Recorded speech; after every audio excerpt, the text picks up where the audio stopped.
In the name of Allah, the Beneficent, the Merciful, I bear witness that there is no God but Allah, and I bear witness that Muhammad is his apostle. Dear beloved brothers and sisters, we are very blessed tonight to have with us our brother who has been away from us for approximately 50 days, traveling throughout the earth. I realize it's very cold outside, and so many people who don't have the blessing of an automobile, not wanting to stay in a cold place waiting for transportation, decided to sit this one out at home. I understand, but you never know what you're going to miss. And so what I'm going to do is ask you to receive our brother, Brother Akbar Muhammad, aid to Brother Farrakhan.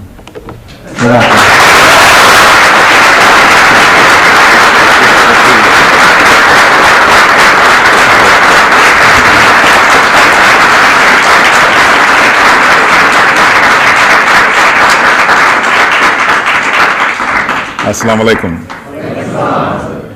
In the name of Allah, the Beneficent, the Merciful, I bear witness there is no God but Allah, and I bear witness that Muhammad is the messenger of Allah. Brothers and sisters, Brother Minister Farrakhan, very happy to be back home, and I thank the Minister for this trip around the world that was an experience. I consider myself an experienced traveler. For 11 years I've been traveling throughout the world, but this trip was different from any trip that I've ever had.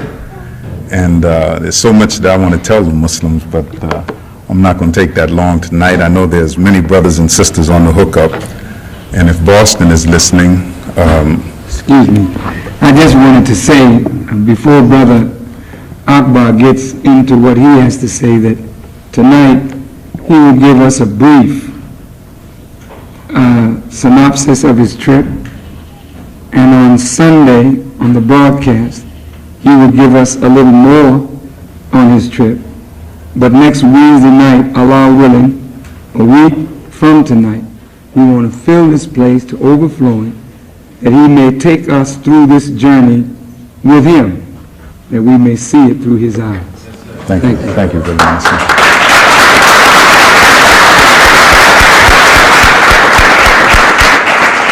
So, brothers and sisters, you know, it's hard to talk about it because I told Brother Minister Farrakhan that the impact of the trip around the world, and especially the South Pacific, I consider myself pretty knowledgeable about history. And not being, you know, a braggart, but it's my favorite subject, and I've studied it. And owning a bookstore, I've been in and out of books now for the last 20 years. And when I got to the South Pacific, thinking that we were just going on a journey and I was going to be with my wife for 50 solid days, which hasn't happened in 24 years, 26 years really. And, but things began to unfold. And one of the first things that I found out in the South Pacific, we went to the Fiji Islands, and that there were black people there. The indigenous people are African black people in the Fiji Islands. And I tell you the truth, I had always seen pictures of the Fijians, but I saw the Indians and the Polynesian looking people that I assumed were the Fijians. But when I got there, I found out that they were African black people.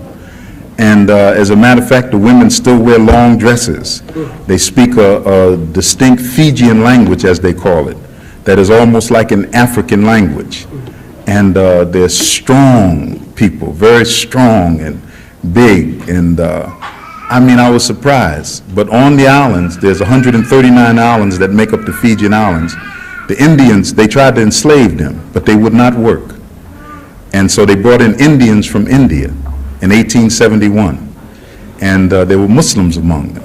So the Muslims have been there for a long time, but they never made inroads into the Fijians. So they were able to convert one chief in a village about 2 miles out of the city of Suva, which is the capital. They took me to that village. I had prayer with them. And as Muslims, we must understand the roots and study our faith. And then they brought in, he converted 20 people in his village of 200. The chiefs are very powerful individuals, but he had tremendous opposition when he became a Muslim. And he let me talk to the people. And I took a page from Brother Farrakhan when we were in Uganda, in a period of crisis in his own personal life. And they took us into the bush of Uganda. And Minister Farrakhan was going through a crisis in his life because of the changes in the nation. And when they put him in front of these black men in the Cholis and the Langis in northern Uganda, the minister went and reached into the teachings of the Honorable Elijah Muhammad and used that and moved those people. And through two interpreters, he got an applaud from the people, and he lifted heads that were hanging down, he lifted heads up. So I went into the same bag. I knew no other route to go. And I used the same hammer, and sure enough, it worked. And I mean, I was amazed at how they were moved. And I got a letter today when I got back from the brothers in Fiji, the Muslims in Fiji, who asked me to please send them information on the Nation of Islam. And please come back to help us to implement the dawah work among the native Fijians, because we feel that we can do the job, or the Nation of Islam. And all across the world, when I got to Australia, and I'm not going to talk about it much tonight, but it was an experience of a lifetime. My wife saw for the first time in her life people who a form of genocide had been performed on, and these people had lost hope on life itself. And when I got there, the Australian Aborigines, and I remember years ago, the Honorable Elijah Muhammad said that they were exiled and put out into that part of the earth. And an aboriginal, away from the original. And they actually went savage. The English have been there 200 years, and they have spent 200 years trying to kill them, just wipe them out. And they know nothing about Islam. I mean, very few of them know anything about Islam. But the Australians, because the name of Minister Louis Farrakhan, he was on 60 Minutes there. So all over the place they knew him. And the word went around that his assistant was coming in, so they set up for the airport waiting, looking for us. But we came under the slave master's name that he had given us in slavery. So they knew we were coming, so they pulled every black person off the plane. Even some brother from Cleveland with his white wife, they took him and his wife. They looking, they didn't know who Akbar Muhammad was. And I had a brother from Boston, if he's listening, that they didn't know what he was, whether he was white or black. But he was a black man, and so they're looking. So they finally held us for 3 hours, talking back and forth, and found out that they had a debate in Parliament whether to let us in the country or not. And so they made a final decision after 3 hours. They questioned me on my name and everything. Then they said, we're going to let you in the country, but we're going to listen to everything that you say. And if you say anything that we feel is against the government or will cause problems for us, you will never come to Australia again. I said, thank you. And they let me go, and that was the beginning of it all. And the rest of it we'll tell you about. But I did go to the outback country in the desert where the Aboriginals live, and my wife was so moved and shocked by what she saw. They had built up so much propaganda against us that the people were frightened of us. It took me 1 hour to convince them that I was their brother from America. And after Allah blessed us to convince them, they put us on the radio for 45 minutes to talk to all the Aborigines in that whole district. And so they had an argument in Parliament the next day, big argument, whether they should put me out of the country. So one of the enemy in the Parliament stood up for us and said we shouldn't put him out. And the others were battling back and forth. It was on the news every night. And so while they were battling, I was working. And so Allah blessed me to go all over Australia. I taught at a Juma prayer, the largest mosque in Australia, 2,000 people. And it was on a day that they were doing a special on Islam in Australia. And I happened to be at the Juma prayer. The film cameras were there that day. They filmed what I said, and they showed it that night on the news. So it was a plus for Islam.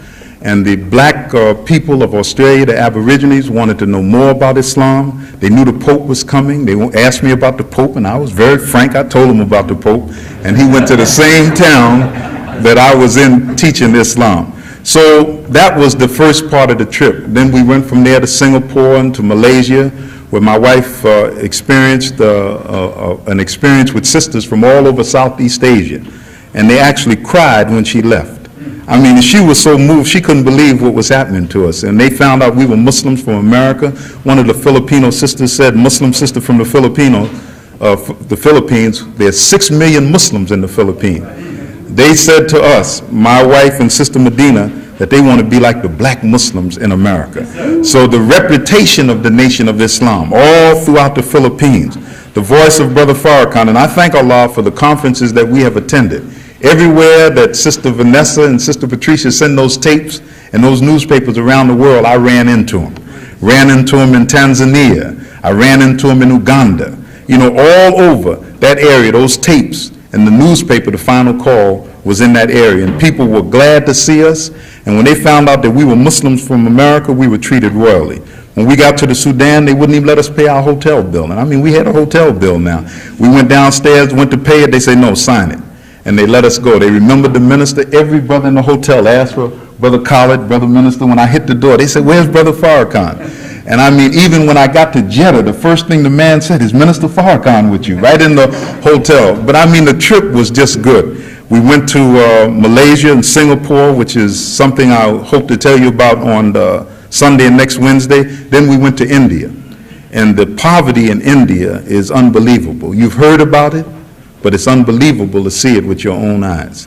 We went to Djibouti. We stopped in Djibouti on the Horn of Africa, Djibouti, and then we went to Ethiopia, and then into Uganda, that I have not been there in 11 years. I was there 9 years for 22 days with Brother Farrakhan in 1977. And Uganda has changed, and we had an experience in Uganda that was unbelievable. We went there 9 years ago to find what they said Amin was doing to the people. Killed 200,000 Christians. And we went to the area to find out if this was really taking place. But I saw it this time with my own eyes. I saw the skeletons of what Obote did. I saw the mosque that he burned to the ground, where he killed the imams and left the churches standing. And the skeletons, they gathered them out of the field. I took my wife into one place where the flesh was still on some of the bones, the clothes on the people who were shot in the fields. And it was just unbelievable. We took pictures of it. I have them for the Final Call newspaper. But the Ugandan experience was something else, because the Muslims had come back together in Uganda. And Museveni, realizing that 5.5 million people of his are Muslims, many of them are well educated, they're scattered throughout the world, so he opened the doors for the Muslims to come back. Brother Gaddafi went there, stood on the hill at the mosque in Kampala, and appealed to the Muslims to come back home and support the new leadership so that they could build a new life. There's children who do not have mothers nor fathers, who were killed in the struggle. And for the sake of these babies, Uganda needs a period of peace.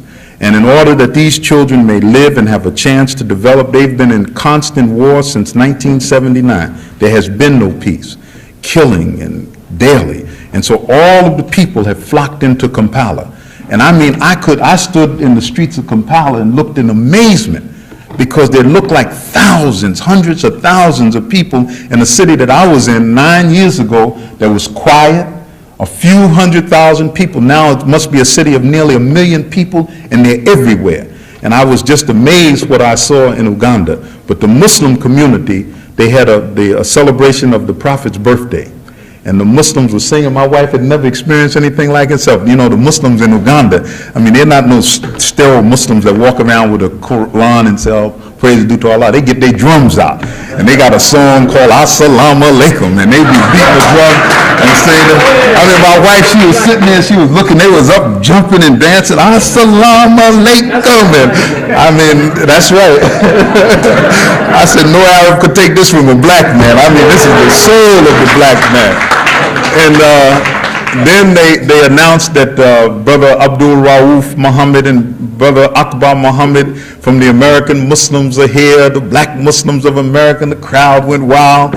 And I got up and said a few words, and they stood up and shouted. It was very beautiful. The reception was excellent.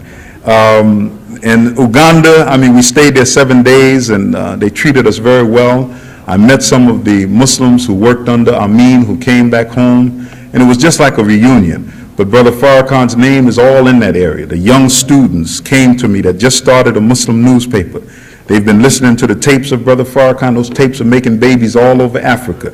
And they look like at the Nation of Islam as the hope of the Muslim world, because the inspiration and the spirit of Islam. And I use one of the things that I learned from the minister: a fool and his money is soon parted. And I told him that a Muslim with no knowledge of his faith, you will be separated from your faith. You must understand the roots of your faith. You must be able to defend what you believe in. Prayer must not be just a ritual with you, and you must know what your faith is all about. You must know why in your faith is this. Why do I believe this? You must know the aspects of your faith. And what is happening in Africa, being that the Muslims are just Muslims because they were born that, making prayer every once in a while, the Christians come in. And the Christians really take the insides out of them, so they're Muslim in name but a Christian in practice. And that same thing, and as I looked at that, I said that the Muslims in America must do what the minister said: you must study. You must know what your faith is all about. I mean, it's something to be a Muslim, but just know that Assalamu alaikum, you know, and I'm a Muslim, but you haven't opened your Quran. You know nothing about the roots of your faith, you know. Allah is not at the center of your life. You're just a Muslim in name. That won't make it today. You will be swept out of your faith, and you will find yourself calling yourself Muhammad, but yet and still you will have the practices of the West and not the good practices of those who try to live up to the letter of what Jesus taught, but the practice of debauchery that is found in the West: prostitution, the use of alcohol and drugs. I looked at it all in Africa, and even, yes, among the Muslims, and what they need at the center of their faith is some strength. So as the minister said it, he said it for me tonight. He said, what is missing is that they have not the knowledge of themselves.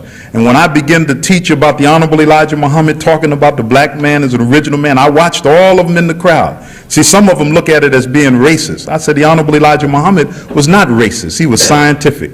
Then I went and got Dr. Leakey while I was in Kenya and in Tanzania, where they know of him well. And I said that he found a man here 3.5 million years old. And he had a daddy, and he was a black man. So your blackness is a badge of honor, because you're the first one in the light of the sun that Allah put on this planet. I say, so hold your head up.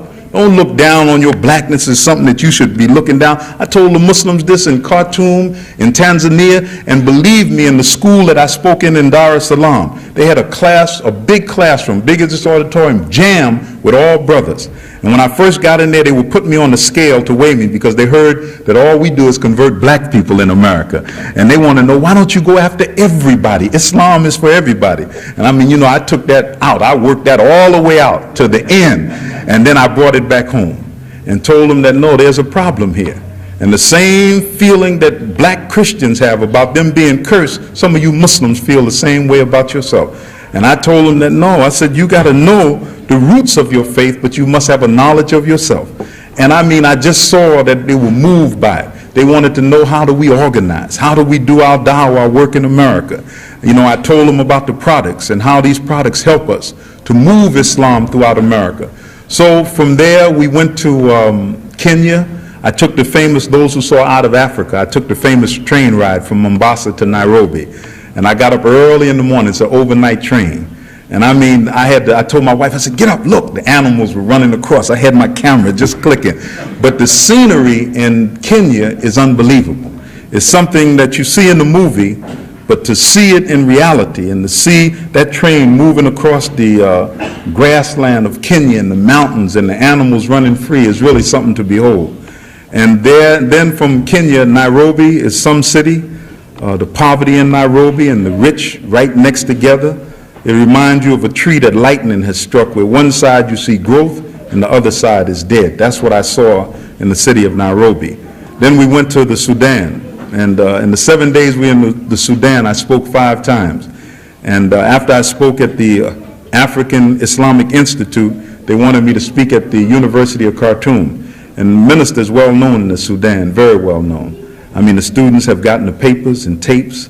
They studied the paper. They questioned me on things in the paper, but it was really good. And one thing that was so beautiful, out of the crowd, after I spoke at the school, a young, tall brother came up, said, Brother Larry, I remember you from 116th Street. I went to the university. And I mean, the way, the feeling that came over me, and he was studying, and he said, what the brothers here need, he said, you got to copy a message to the black man. I said, no, brother, I don't. He said, but this is what they need. And I saw him, as I looked at him, I saw him as a helper of Brother Minister Farrakhan. Speaks Arabic fluently, young brother, graduated from our university, studying. Now he's preparing for something, but only Allah knows what he's preparing for. But it was like that speech that night. He came up out of the crowd as a witness of the Honorable Elijah Muhammad and this work. And then we made the Umrah, my wife's first trip to Mecca. I think this is my 6th Umrah, so I was an old hand at it. And but she was moved just to be in Mecca and to, you know, make tawaf around the Kaaba and make prayers there in Mecca. And from there we went to London, I went to Malta, and she came home. So I'm just giving you a thumbnail sketch, but it was a trip that indeed made me to realize. And I want to say this, I got on a plane coming back and I read 2 articles. One was the Native Son article in the Time magazine, both of them December the 1st, and the other one was AIDS in Africa. The article on AIDS in Africa in Newsweek, and the one in Time magazine by a Chicago brother, Jack White, who moved here recently, works for Time magazine.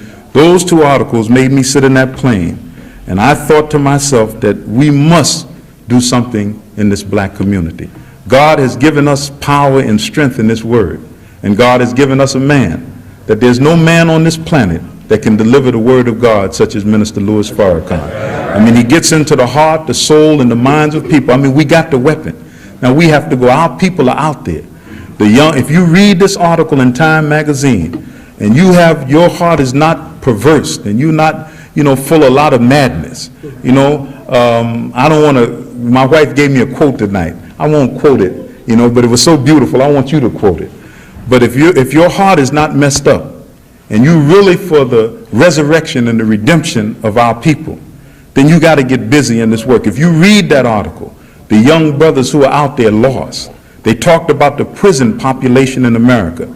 They're saying it's only 600,000, but it's over 750,000, going there 1 million. The Time magazine article said that only 40% are black, but I know that 70 to 80% of them are black young men in the prison. It talked about these young black women who are having babies and on welfare, and they're like an aimless generation, young people who are strong, who are looking for direction, and at least they want hope in something. And we got what is necessary to move them. There's a big world out there. Africa is a giant continent that is stumbling for balance.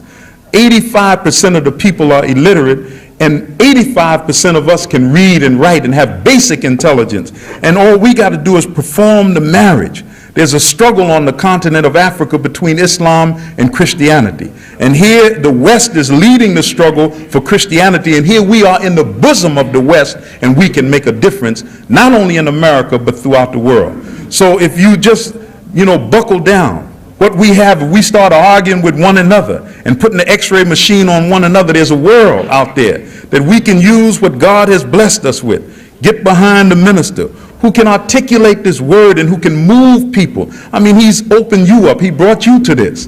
And just by you sitting in here listening to a conversation, your whole life has changed. You listen to Minister Farrakhan, he has changed your whole life. You were doing something, thought you knew where you were going. You heard him and turned completely around. Now you're doing something different. Threw away all of your vices. And now you're on the path, but you cannot, you know, get on that path and just sit down. Now is the time to go to work, and God has given us a sign. And I think that the trip around the world for me has meant more than just visiting Muslims, but it made me to see what we have and also what we must do. If God gives you something and you don't use it, you lose it, okay? He can take that blessing from you and give it to another people. And I would say without a shadow of a doubt, if Brother Farrakhan went to the Caribbean or Africa, he would build an army of black men and women who would follow him and help him to make the whole planet a mosque to the glory of Allah. So we have that in front of us. God has bestowed that on us. And what we have to do now is get busy. We must study. You must know your faith. You know, I mean, Allah has blessed me because I've been around a long time and I've been under a heavy brother. So, I mean, I can carry my weight. I got on a TV show, and I tell you the truth, Brother Minister, when I started, I was nervous. But I thought on Allah. I remember what you used to always say in New York, brother, focus on what you're going to do and call on Allah and open your mouth. Because, I mean, they was on me now. They was on top of me, but Allah blessed me, and it was just like I was cutting right through him. Everything he threw at me, I cut him right down. And what it showed, all praise is due to Allah. And I know that 5 to 6 million people in Australia was looking at me that afternoon. It's the noontime show. They show it on every job. It's the noon news. Ray Martin's show at 12 noon. In Australia, everybody goes to lunch. And when lunch hour comes, all of the workers turn on Ray Martin. And so and after I got off the show, I was walking in the streets of Sydney, and one little white girl ran up to me, "Welcome to Australia. We're very happy to have you," because she had saw the Ray Martin show. And Allah blessed me to defend the position of Islam and Minister Louis Farrakhan in the country of Australia. So I'm saying we got a blessing, and we got to take that blessing. We must study and have knowledge of our faith and be able to stand strong on what we believe. You will be challenged on what you believe. You're not going to say that you believe and be left alone on just saying that, but you're going to be tested and tried on it. You're going to go through changes in your own personal life. And as I said on this roster when I returned from a conference in North Africa, I heard a brother say that if you keep focusing on the inside and your problems and don't reach outside, then you begin to die right on the inside. But what will strengthen the mosque and strengthen you is that to reach on the outside. And you don't realize the value of what you have and how much you have until you see what others do not have. And God bless me, as I told my wife, I said, you can appreciate what we have much more and the strength of our nation and our community when you look at what these other people don't have. When you go to India and see stacks of people from the airport to your hotel sleeping in the streets, stacked up. My wife looked like, she said, "What is that?" I said, "It looked like bodies." I said, "They are. Those are people sleeping. That's their home." And a man from India told me that that's their home. They are born there. They live there. They die there. They eat there, and their children are born right there in the street. And you have to see that. Not a few hundred people, but thousands and even millions of them living just like that. So, brothers and sisters, you know, I don't want to talk too long tonight. But I want to thank Brother Minister Farrakhan. I'm very happy to be back home. I pray Allah that I can come and give of myself to the new direction that the minister, not a new direction, but he's upbeating the direction, and he's giving you something now that will take you into the next phase of our work. And he used to teach right on this blackboard that when you reach 9, you go back to 0. You've completed. We've gone to 9 years, now it's back to 0. And then you start building all again. That's the cycle of life. And as you go through that cycle, you know, as the Quincy Jones say, everything must change. Nothing remains the same, you know. And there's only a few things in life that you can be sure of. But life moves on. That cycle moves on. Man and women must grow. If you do not grow and move to the next level, you will die exactly where you are. You'll be a has-been. And as a brother in New York used to say, you'll sit on the curb and just put your hand in your head and say, "Man, if I had only just got myself together." Don't do that to yourself. This is the golden opportunity for us to make a difference in America and throughout the world. We represent that, a small community now, but we will make an impact on this country and throughout the world. It's happening right now, and all we have to do is get behind the minister and work with this next stage. You know, whenever there's darkness, as the minister said to me this morning, he said something to me that nobody's saying nothing. And whenever that period is, you have to be quiet for a minute. Get quiet, even when you don't know a thing. Don't be so quick to open your mouth. Look at it for a while. Study it. And God will show you something where it's going. You ain't got to be so quick to speak. Don't be so committal all of a sudden. But study a thing and be quiet for a minute so that when you open your mouth, what you open your mouth with will have some weight. May Allah bless you. Assalamu alaikum.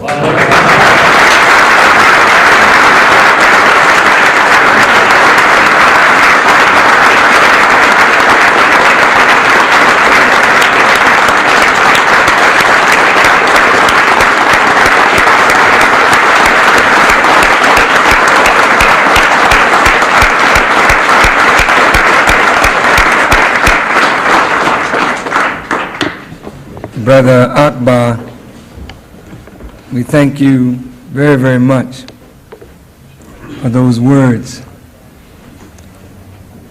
Brother Akbar said he was blessed, and we are blessed to have this knowledge from the Honorable Elijah Muhammad, but we also are blessed to have him as our brother, and thankful to Allah that he is with us in our community and willing to help to implement the teachings of the Honorable Elijah Muhammad.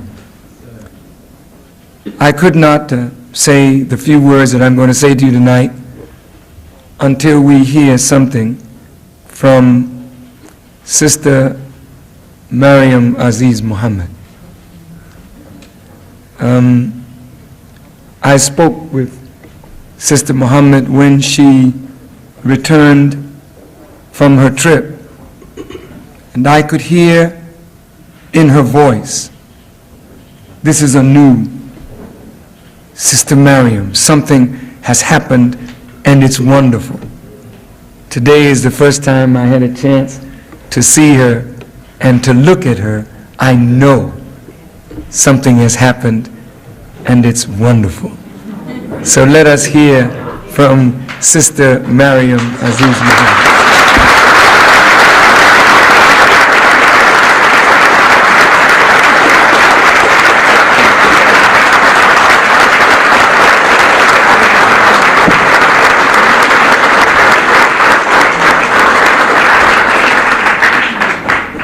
Bismillahirrahmanirrahim. I'm nervous. Brothers and sisters, I'd like to greet you in the nation's greetings of Assalamu alaikum. And this indeed has been a trip. I'm telling you, please bear with me. I'm not the speaker. This is the speaker over here. But it has been a tremendous experience to visit these places and to see black people and to see that we're not alone. And we have got to get behind the minister, because so many things that I have witnessed, I mean, I just couldn't believe it. I can't even begin to tell you all the things that I witnessed over there. And as he said it very clearly, going to all the different islands and whatnot, it's just, I mean, I feel like, you know, when the people say a born-again Christian, I feel like a born-again Muslim, because for the first time in my life, like, all praises be to Allah. Praises be to Allah. I had no idea that, you know, when we started out on a trip, I thought it was just going to be a trip. We were going to just go and stay in a hotel and visit a few people. I had no idea that this was going to happen. From the time we left the Fiji Islands up into the, when Allah blessed me to make Hajj, and that was really an experience, I'm telling you. And inshallah, I'm sure that everybody one day will have that experience to go to Mecca. And it's just been a tremendous trip, and I've learned a lot. I think I became committed to my religion again. I mean, I've always had Islam in me, but it seems like it has grown tremendously over this trip. Beautiful. And I mean, what can I say?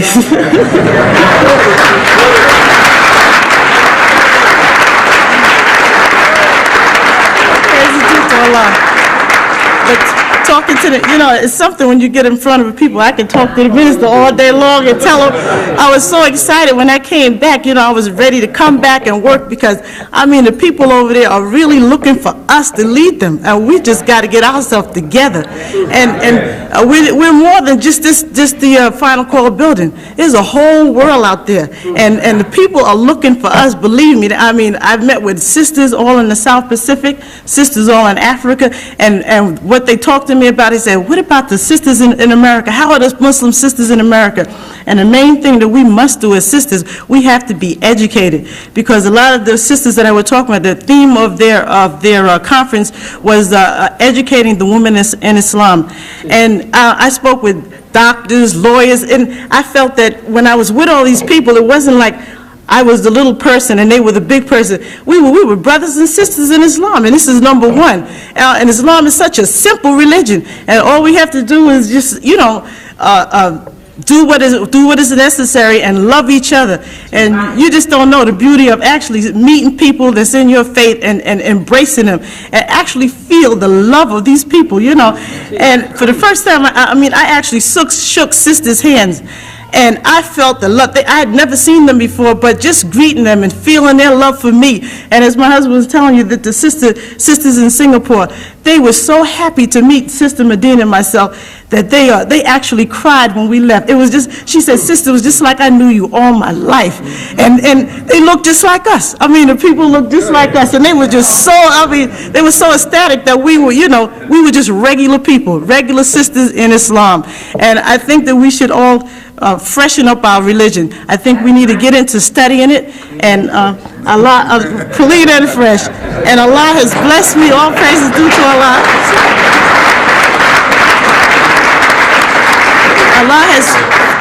Allah has blessed me to be able to do some studying while I was there, and for the first time I started reading, up on my religion. And so, as my husband was saying, that we got to know how to defend our religion. We got to know how to talk about it. We got to know what we're saying, about the faith. Right. And I started reading, and my eyes just came open to the fact that this is the religion of Islam, the religion of peace, and just to read and just to feel it, we're interacting with other people, and it was just beautiful. And I thank Allah so much for blessing me to be able to make this trip. It has turned my life around completely, and I'm here now dedicating it to Brother Minister, and I thank him.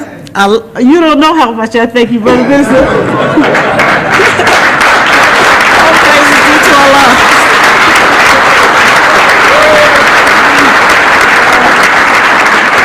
I'm not going to tie up the time, because I know I would like to hear what the minister got to say too. But I really think, Brother Minister, I've been knowing him for quite a number of years, and he's been around through a lot of trials I've had. And I love him, and I know that this is the man, and we need to get behind him, and we need to stop all this arguing and stop all this bickering, because I'm telling you, we're going to be in the back. This thing is going on, and I know the minister has got it going. So we have to get behind the minister, because it's a big world out there, and we just cannot narrow ourselves down to the Final Call building. We have got to expand. Assalamu alaikum.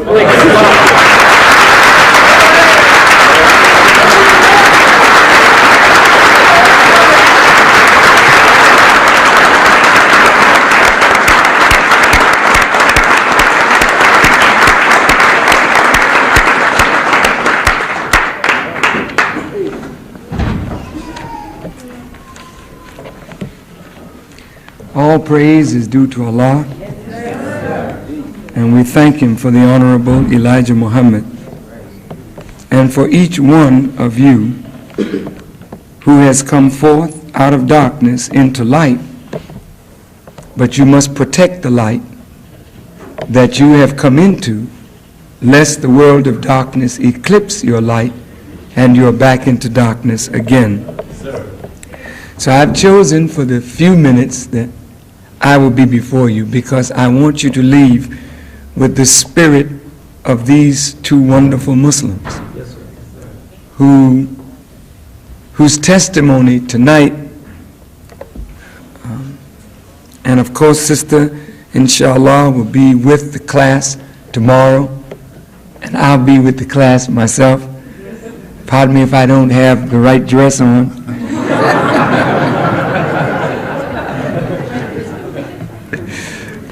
But I intend to be with you tomorrow. Sister Tanetta Muhammad is here, and she will be with us tomorrow. Sister Amina Rasul Muhammad will be back in the city tomorrow, and so we're going to have a great meeting with the sisters. And don't worry, brothers, I'll be back with you inshallah on Monday night. We're going to move this nation forward with your help.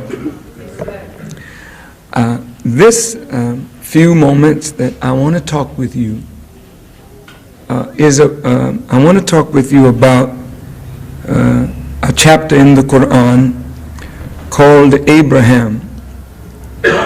And every time, it's the 14th chapter of the Quran, and every time we say our prayers, as Muslims, we are not supposed to say our prayers without remembering Muhammad. For Muhammad is the door through which we came to learn of Allah. All of the Muslims all over the world bear witness that there is no God but Allah, and that Muhammad is his messenger. We in the West did not know anything of Muhammad, and we did not know anything of Allah until we heard a call from the Honorable Elijah Muhammad. So this Muhammad also opened the door for us to partake of this wonderful faith, which is not ours by adoption, but it is ours by the nature in which we are created. We thank Allah for the Honorable Elijah Muhammad for laboring with us for 40 long years, suffering what he suffered to lay a foundation for us and to give us a knowledge and a wisdom that would make us the despised and the rejected, now the hope of the whole world of our people. You cannot appreciate this blessing from the Final Call building, but you can appreciate this blessing as they appreciate it more and more as we travel in the land and see what we have been given and how it lights the hearts and the minds of our people whenever they hear it. So in our prayers we say, "Oh Allah, make Muhammad successful as thou didst make Abraham successful." So when we mention Muhammad, we mention Abraham. "O Allah, bless Muhammad as thou didst bless Abraham."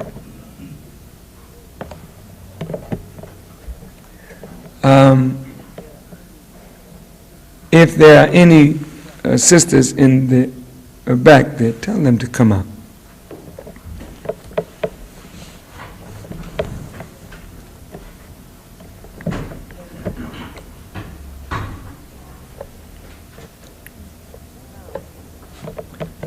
Now, why Abraham? Abraham is called the father of the righteous. When you open your Bible, when God makes a covenant with Abraham, he says to Abraham that if he counts the stars, counts the sands of the sea, he will never be able to finish counting the seed of Abraham and the blessings that will come to that seed. In fact, he tells Abraham to look to the right and to the left, and all of these lands will your seed, your progeny, be master over. The seed of Abraham is not a germinal seed or biological seed. The seed of Abraham are those who have the same spirit and mind that Abraham had toward the worship of one God and one God alone. Now, to be the seed of Abraham, he's claimed by Jews, he's claimed by Christians, he's claimed by Muslims. All of the revealed religions of the world claim Abraham. But the Quran says that he was neither a Christian nor a Jew.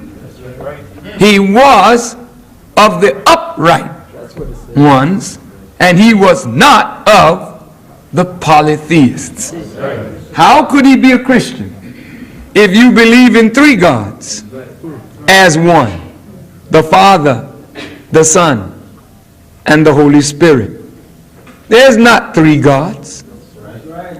If there's a Son and a Spirit, how could the Son be equal with the Father when the Father produced the Son? How could the Spirit be equal with the Father when the Spirit emanates from the Father?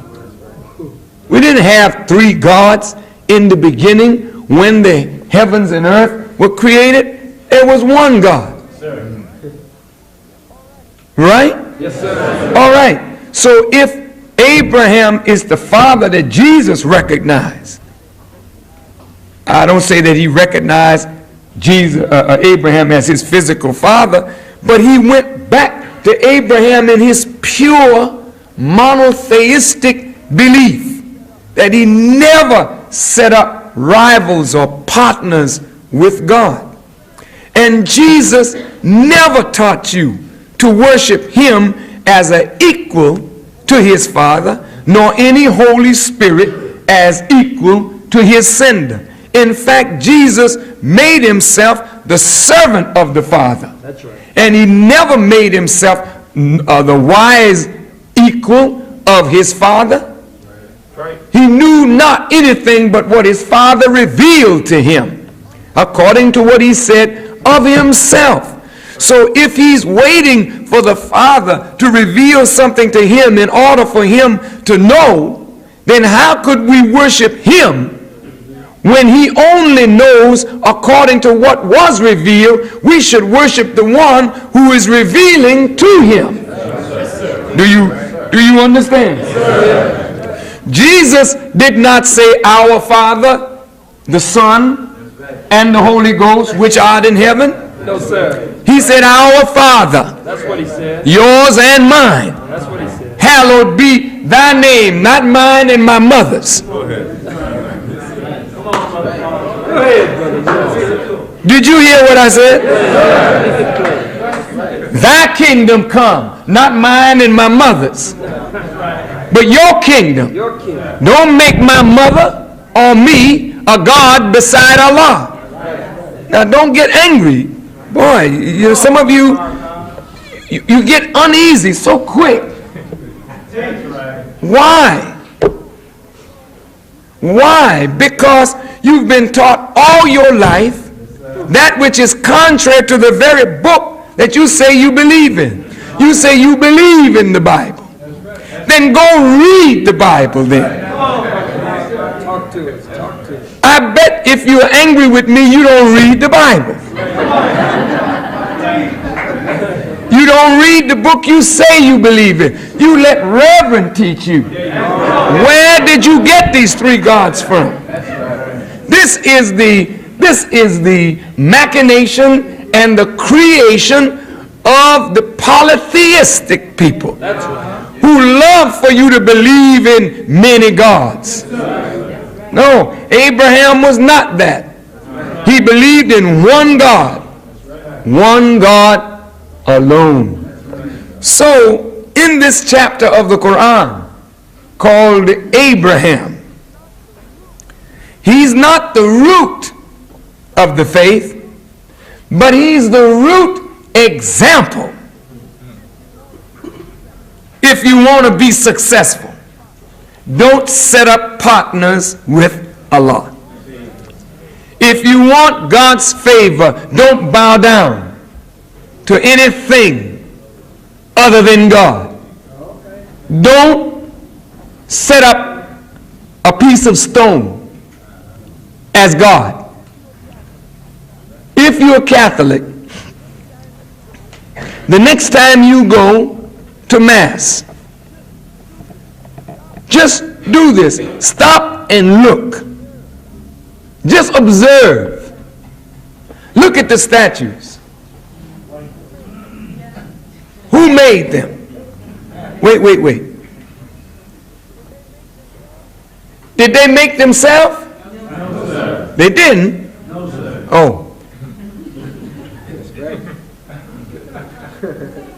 If they didn't make themselves, then whoever made them has more power than they do. Is that right? So now when you genuflect, listen to me, to a piece of stone fashioned to look like they say Jesus looked, and they have no pictures of Jesus. Sorry, but it's true. Jesus, according to the way the Bible described him, looked more like you. That's right. than like the Caucasian that they've given you. That's right. So now you've gone to Mass, and here's this picture of a human being, but he's stone, or plastic, or copper, or with a little gold on it. But is that your God? That's a shame that you would bow down to such. Genuflect to stone. Well, it's not the stone I'm genuflecting to. It's what it represents. Then don't genuflect at all. Genuflect to what it represents. You don't need the stone. It's not an intermediary. How come you bow to stone and won't bow to one another? You are a better representative of God than a piece of stone that cannot emote. You walk by each other and bow to a stone because it's in a church and somebody said it's holy. And if I tell you that you are holy or have the capacity to be holy, say, oh nigga, please be quiet. But you will go and look at a piece of stone. You'll go in a store and buy a little icon or image and put it in your car, as though this little statue is going to save you from an accident. You have a little corner in your house fixed up for prayer with some graven image in there. It's true. Whether it's Master Farad Muhammad's image or the image of stone, the image can do nothing to you or for you. Therefore, we do not permit any images in the mosque, because the mosque is dedicated to the pure worship of God, not to images. Did you hear what I am saying to you? Now, when brother shook my hand, he bowed. That's intelligent. I bowed back. I can't bow to no stone. I can't fix my back, because I know the stone didn't see. Are you all right? Don't you ever do that again. You're disrespecting yourself and the wise intelligence of Almighty God, and you are not following Jesus, and you are not following the prophets. You are following the false teachings of your and my open enemy, who has deceived us with respect to God. Don't you know, if the Caucasian people would deceive you with respect to your own identity and place in the world, they will also deceive you with respect to God's identity? Why would a slave master take you closer to a God who would free you from him?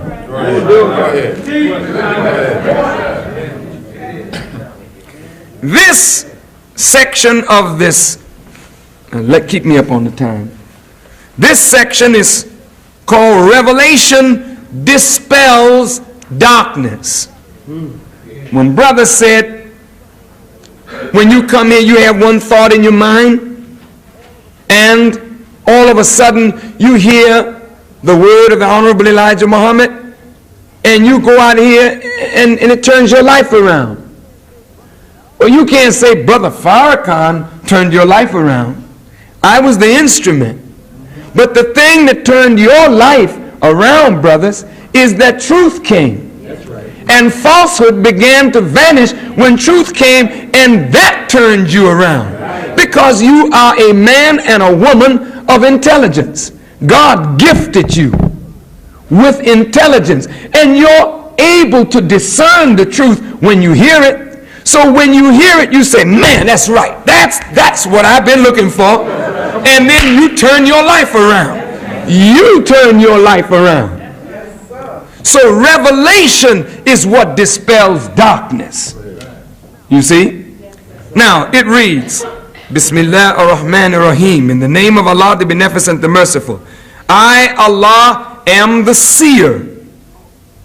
A book which we have revealed to thee, that thou mayest bring forth men by their Lord's permission from darkness into light, to the way of the mighty, the praised one.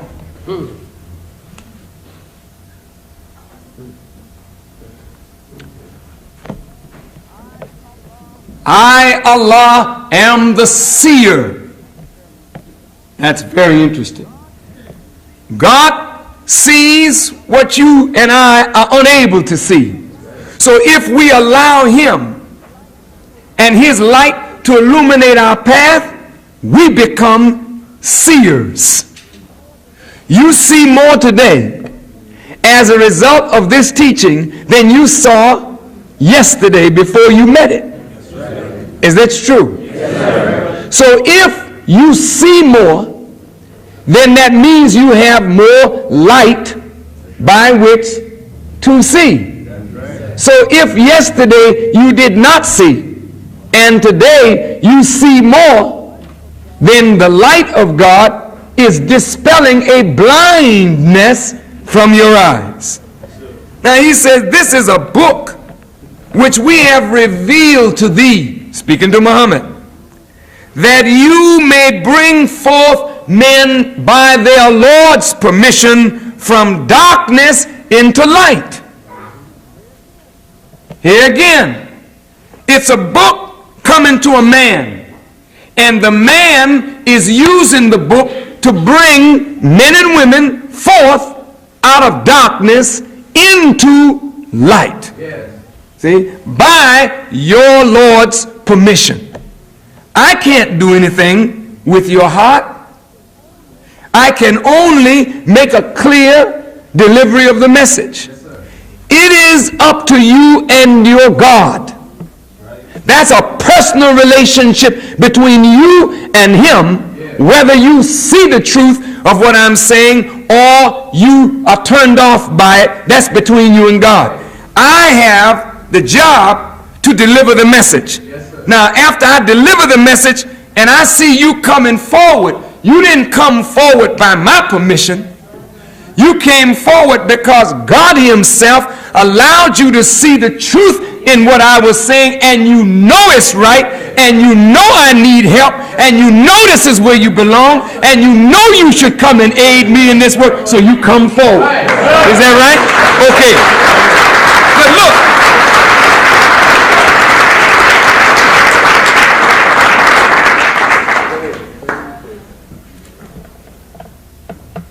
But this is very intriguing, this next part. That you're called from darkness into light to the way of the mighty, the praised one. And mighty is capitalized and the praised one is capitalized. Who is the mighty, the praised one? Allah. Yes, that's right.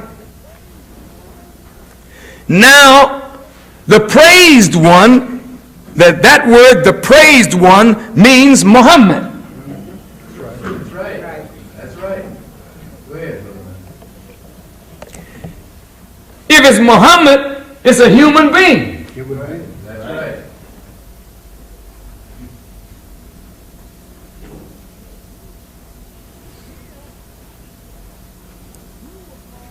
Here, you were called from darkness into light to the way of the mighty, the praised one. See, it's not talking about a prophet here. It's talking about God Himself.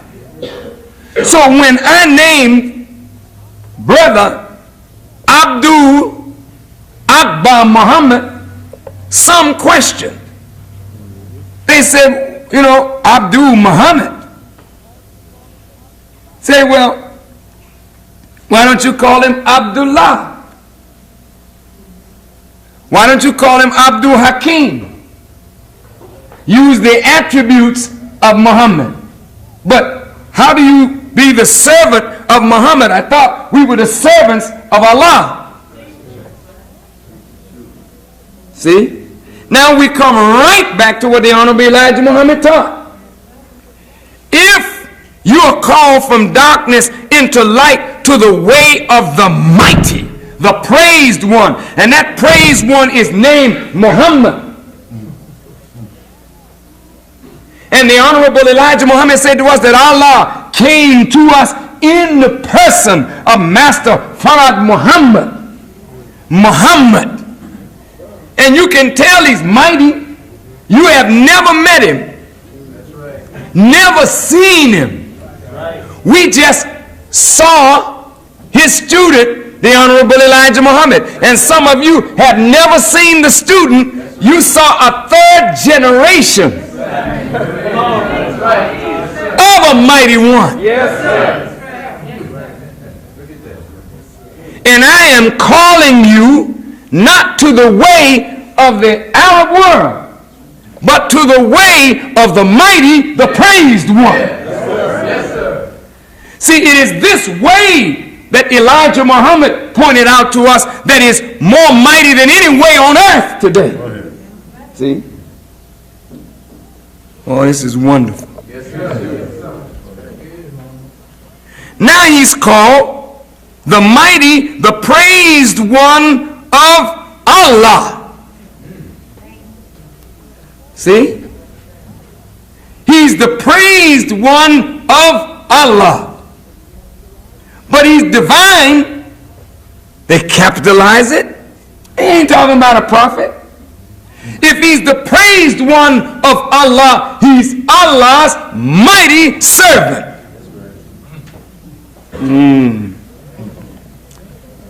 Whose is whatever is in the heavens and whatever is in the earth, and woe to the disbelievers for the severe chastisement. Now, what Elijah Muhammad is pointing out to us of the fall of America, the fall of the white man's world, this is not a joke. No, sir. This thing is serious. It is happening. And it's happening fast. When he points out to you the rise of a dark man all over the world, it is happening. And it is happening fast. When he points out to us the wickedness of the Caucasian people, that is real, brothers and sisters. There may be some among them who would do right. I don't have time to search for them. And you don't either. No, sir. You better let God search, since he's the seer and the best knower. Let him choose out of that bunch what he will save. But I don't have that responsibility. My job and our job is to get to black people who are the prime target of God for salvation and who have been the focal point of the destruction of the leadership of this world. Do you understand what I'm saying? All right. Now look, for you to disbelieve in truth, any of you that sit here under our voice for a short while, it becomes clear to you that brother is really speaking the truth. You say, well, my reverend is speaking the truth too. Yes, he is. But not with the clarity of understanding that you are getting from the Honorable Elijah Muhammad. All right.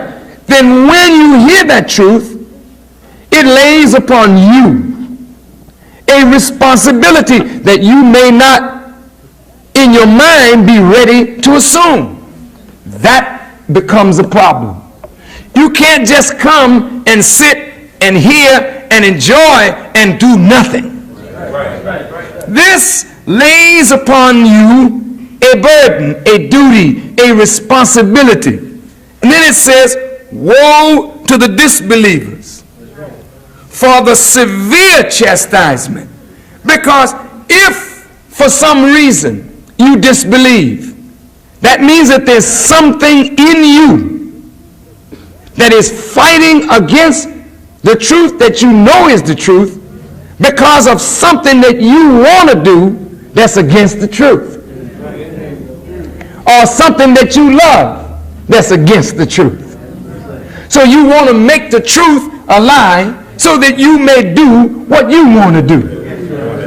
So you push yourself into disbelief, and then you run into a severe chastisement from God. So then the Quran says, those who love this world's life more than the hereafter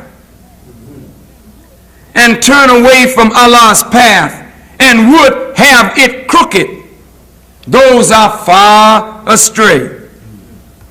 Now, what is the life of this world?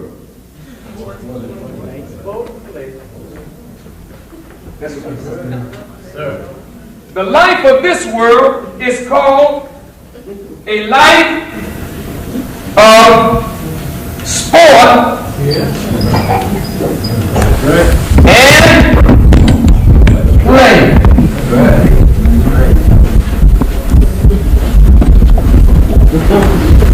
Now, to me, brothers and sisters, this is serious. God brought you into this world with a serious purpose in his mind, and we live our whole life without ever coming to grips with the reason for our existence. So while we trifle away our life in the disco, or dancing, or partying, okay, or in the business world,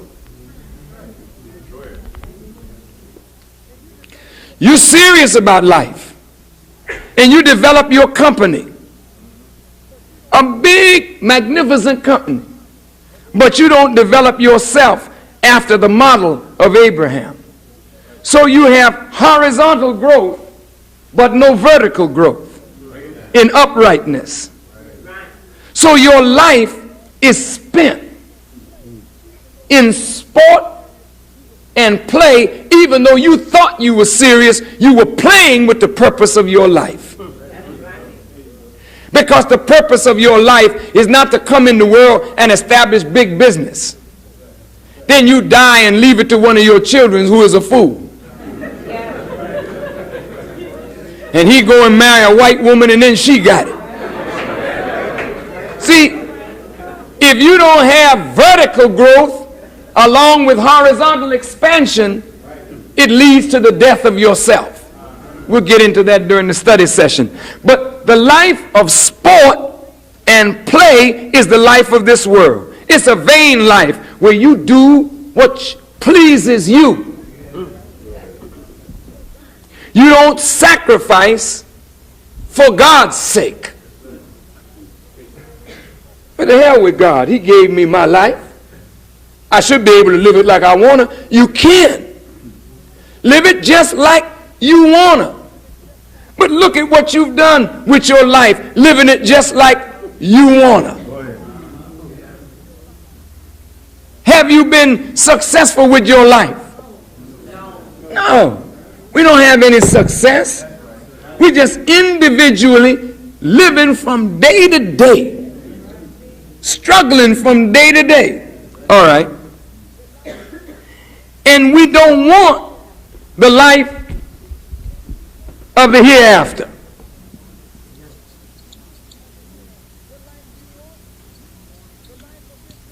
What life do you want? The life of this world. You don't want to be here on this earth after the destruction of the wicked. You don't want that next life, which is a better life. You don't want here the life of God to start here in your mind after falsehood is removed. So you fight with the truth, even though you know it's the truth, because you don't want the hereafter. You don't want a righteous world. You want the crazy life of this world. But the life of this world is killing you, and it is dying itself. So those who love the life of this world, they would have the way of God made crooked. See, we come to Islam, which means submission to the will of God. You can't come here and then do as you and I please. Then that's your religion. See, you do that in the church. You run that. God ain't involved in that. That's really your thing. See? You're doing the same thing to the church, and you would like to do the same thing to the mosque. As the Christians did when they made Christianity the religion of Rome. They wanted to make the words of Jesus crooked. So they involved their pagan rituals into the teachings of Jesus till they corrupted it. And now some of them don't even know what Jesus said from what they have infused of their wicked ways into what Jesus said. And the Muslims have done the same thing with Islam. They have brought in the way of the world. You can't mix communism and socialism into Islam.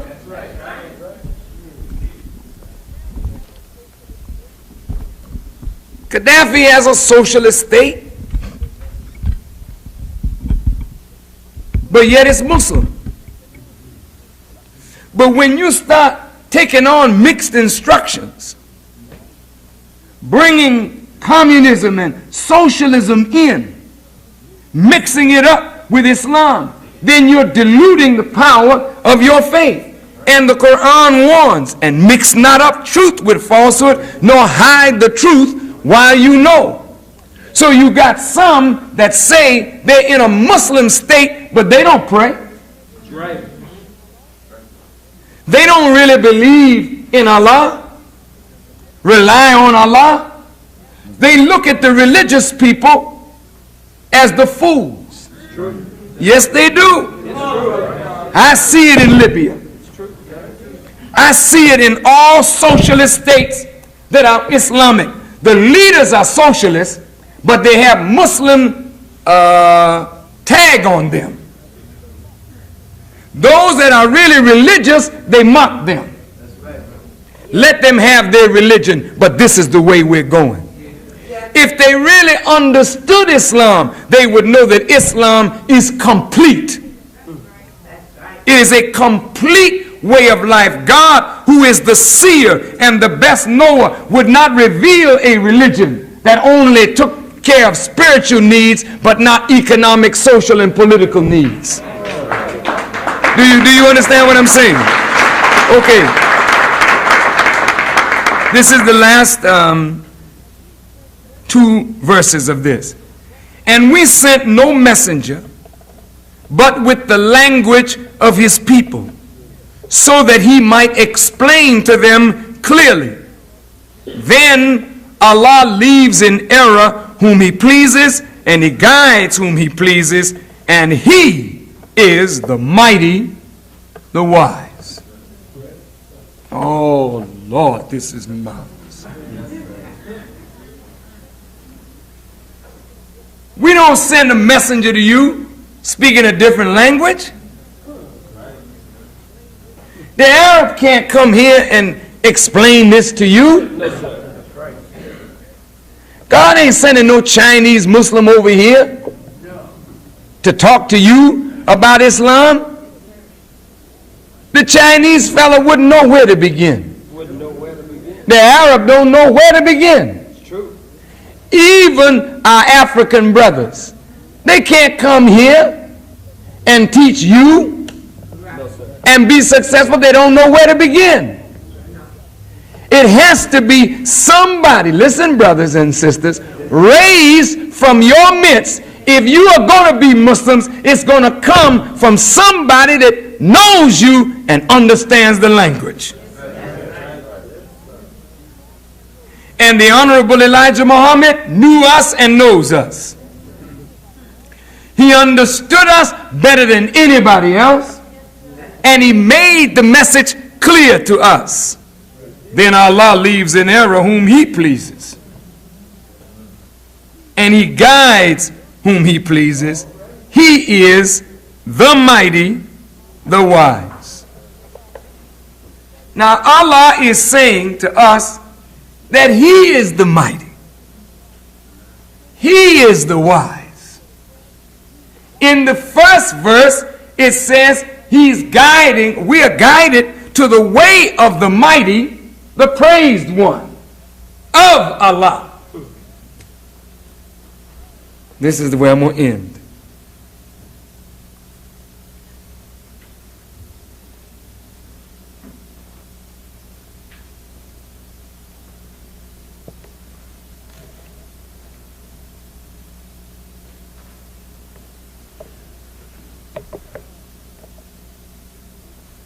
The Quran speaks of Allah as a single person, and the Quran speaks of Allah as we.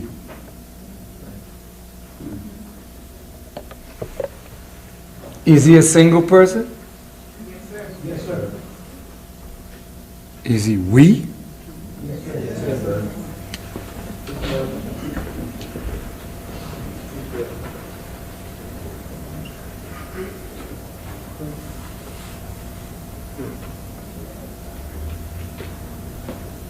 When humanity is in obedience to Allah, the one God, in submission to his will, they become the agents of Allah, and they become Allah too. You say, are you saying there's another God beside Allah? No. But when human beings are in obedience to Allah, listen carefully, and are in submission to his will, they become the agent of Allah, and they become Allah. When you went to Mecca, you saw all these pilgrims going around a house. You see them bowing, praying toward a house. Is that right? That's right. Is that house stone? Yes, sir.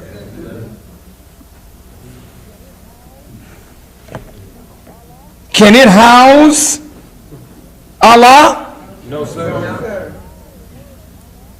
But why is it all over the world Muslims face that stone house, which is physical? You can touch it, see it, feel it. And it is called the first sign. It's called a sign, isn't it? Oh, look again. Put that on the board. Look back on it. Here.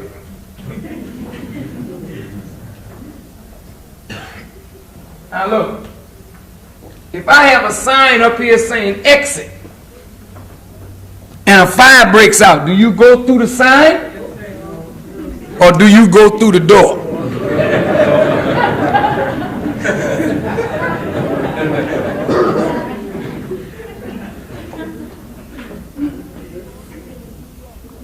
When you see a sign and you're on your way to New York and it says, you are now entering New York, do you stop and say, I'm here? And hang on to the sign? What do? You go to your destination. The sign is pointing you towards something greater than itself. Is that right? Well, if the house at Mecca is one of the signs of Allah, it's pointing you to something of the God that you need to study and learn. the sign is stone, built upon stone. That's right. The fulfillment is people ranging in ranks, squared off, cubed into a living structure, breathing the spirit and wisdom of God. When that house is completed and Allah breathes into this people of his inspiration, they become a house of worship. Then the whole world can walk around that house and bow to that house. Is that clear? Yes. So if Muhammad is the praised one of Allah, could he be the praised one of Allah and Allah? Yes, he can.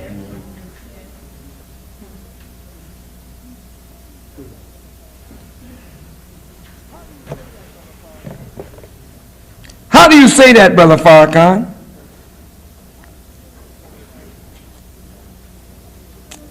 Well, it's so easy for me to say it. I just want to say it in a way that you can understand what I'm about to put on your heads. And I've said it several times already. But I want to say it in a way that bears witness to what I'm about to say here. Look, do you believe that your creator is Allah? The creator of the heavens and the earth created you? Yeah. Is there in you something from the creator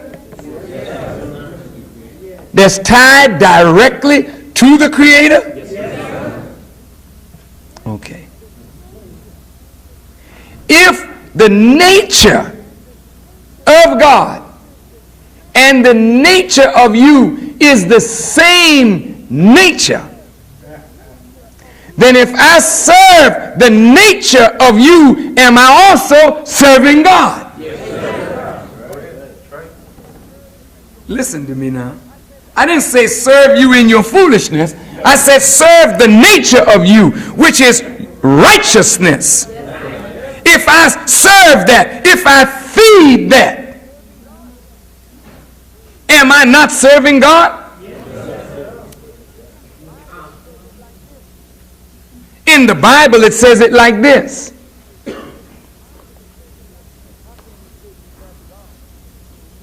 How can you say you love God whom you have never seen and hate your brother whom you see every day? Oh, wait a minute, you set up a funny equation here. I don't have to see God. I'm a part of his handiwork. I look at his creation. I know that a mighty creator created all of this. But I love that creator unseen. But what's the connection between that unseen reality and these brothers of mine that I hate? There's a connection. You cannot love God whom you have never seen and then hate your brother who came from that God and has the same essence in him that you worship in the unseen reality. That's right. Go ahead. All right, I'm going to close this point because it seemed like it may be getting down a little deep.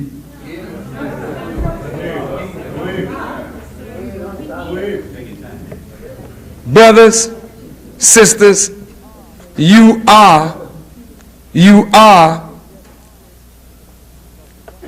a demonstration of the God. And I can say this to every one of you that want to be leaders. If you serve the people as though you would serve God. The people will aid you like God will aid you. They will back you like God will back you. They will forgive you like God will forgive you. And they will pick you up when you stumble and fall down. It is the mistreatment of people that earns the wrath of God, and the wrath of God comes out of the people. So there's a connection between you and God and how you react and how God reacts. And if you study the Quran to me is a study into the nature of God and the nature of his righteous servants and the wicked. Now I close. When you desire something, that's the same as God desiring it, collectively. Since Allah demands for you freedom and you don't have it, then you desire it. So when all are deprived and all of us desire, then we produce one to fulfill the desire of all. So Muhammad is the praised one of Allah, meaning that the righteous have been suffering under the rule of the wicked for 6,000 years. And they have desired deliverance from the rule of the wicked, and all have been affected by the wickedness of this enemy. So out of the cry of all, we produce one. His name is Muhammad.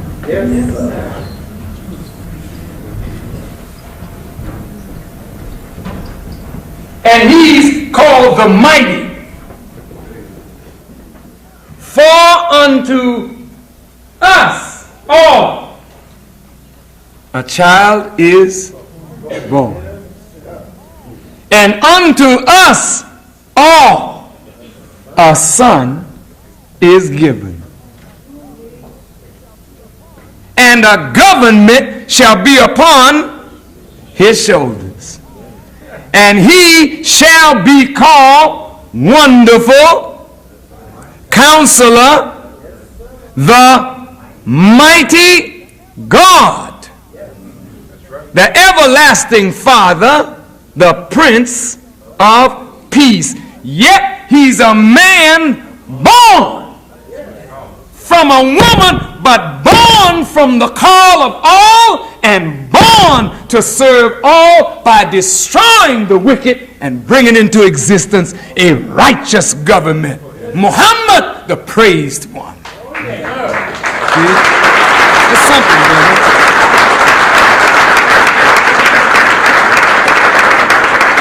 Now,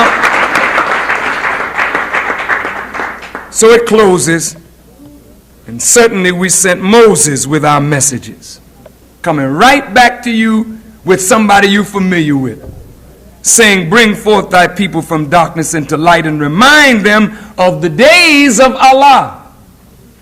In this are surely signs for every steadfast, grateful one. And when Moses said to his people, call to mind Allah's favor to you when he delivered you from Pharaoh's people, who subjected you to severe torment and slew your sons and spared your women, and therein was a great trial from your Lord.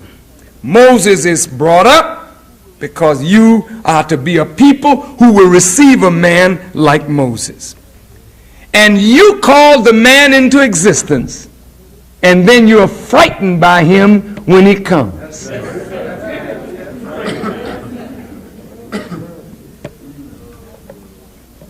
So the people that walked in darkness are now seeing a great light.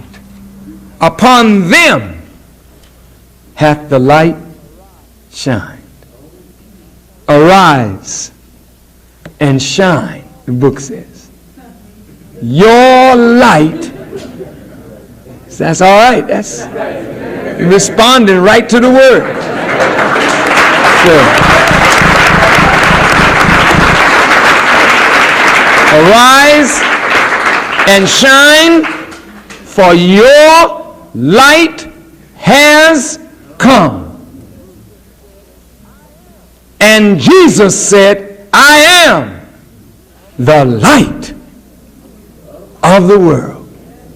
If you follow me, he said, you will not be in darkness. You were in darkness before you heard the words of the Honorable Elijah Muhammad. So if you really knew Jesus, you wouldn't be in the dark. So then the Jesus that you are looking for is Muhammad, the praised one, who when you heard his voice, it dispelled the darkness of ignorance, of the knowledge of self, God, the devil, and the true religion of God. So you have met your Jesus. See, not me. I'm just a student of the man. Let's think about that.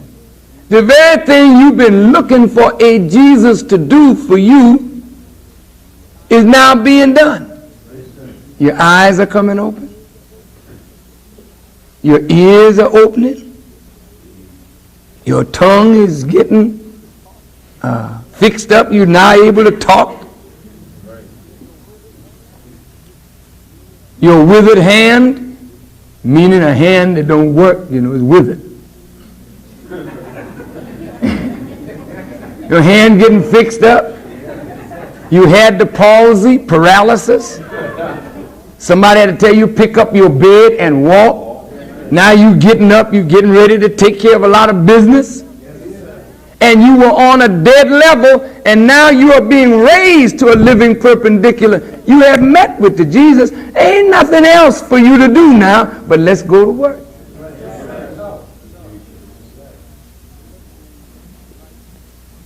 Let me invite you to the faith of Abraham, the upright one. He was not a Christian nor a Jew. You don't know those titles. He was an upright one. He was not of the polytheists. So if you and I want the blessings that came to Abraham, that came to Muhammad, stop worshiping other gods beside Allah. Don't ever bow down to stone again. Promise that you won't do that. Don't see any divinity in your Christmas tree. In fact, leave it alone.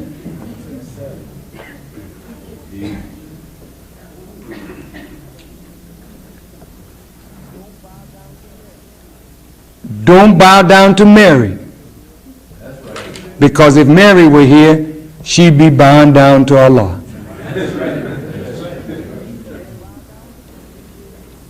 Don't bow down to Jesus. Because if Jesus were here, he would bow down to Allah. Jesus never wanted you to worship him.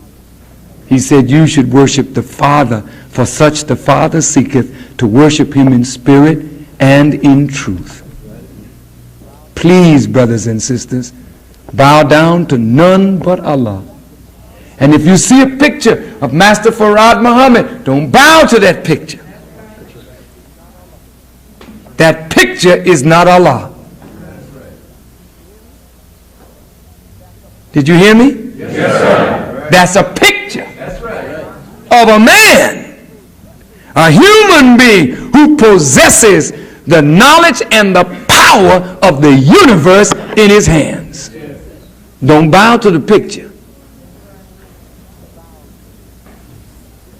bow to the being. If you must bow, practice bowing to each other. You get more out of it bowing to one another than bowing to some stone. Why don't you practice that? You see how the Japanese do it? I don't want you to adopt their culture, but what I'm suggesting to you spiritually is you should show honor and respect to one another. And you will get more from that bowing, because there's more God in you dead